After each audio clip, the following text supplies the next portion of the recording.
Question में कह रहे हैं कि एक है सॉलिड स्फीयर और वो रोल कर रहा है, मास उसका गिवन है और v1 स्पीड अचीव किया है। रोल करते हुए जब आ रहा है तो इंक्लाइन प्लेन जो है उसका इंक्लिनेशन दिया है 30 डिग्री। और दूसरे केस में वही स्फीयर है और उसने v2 स्पीड अचीव करी है, लेकिन इंक्लाइन प्लेन वो 45 डिग्री का है। यहाँ पर जो सबसे काम की बात रहेगी आपके लिए, that will be same height. दोनों ही केसेस में इंक्लाइन प्लेन एंगल इंक्लिनेशन अलग अलग है, लेकिन हाइट जो है वो दोनों केस में इंक्लाइन प्लेन का सेम है। ऐसी कहानी आप मोटे मोटे तौर पे मान सकते हो कि ये 45 डिग्री वाला इंक्लाइंड है और ये आपका 30 डिग्री वाला इंक्लाइंड है।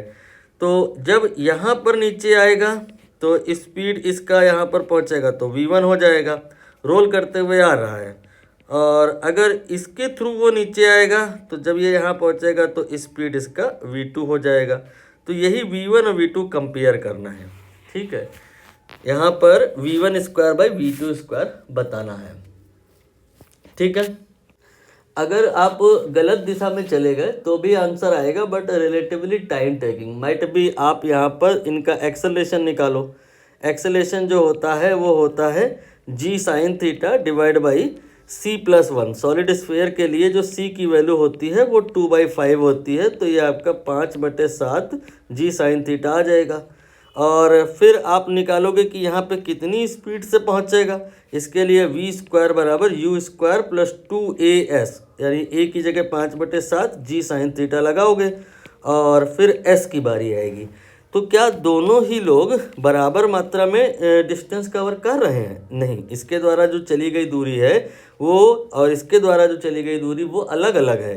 कितनी होगी? अगर हम हाइट के टर्म में बात करें, जैसे इसका हाइट हम h ले लें और यहाँ पर अगर हम अभी एंगल थीटा के टर्म में ही बात करें तो जो यहाँ पर s की वैल्यू आएगी that will be h/sin theta.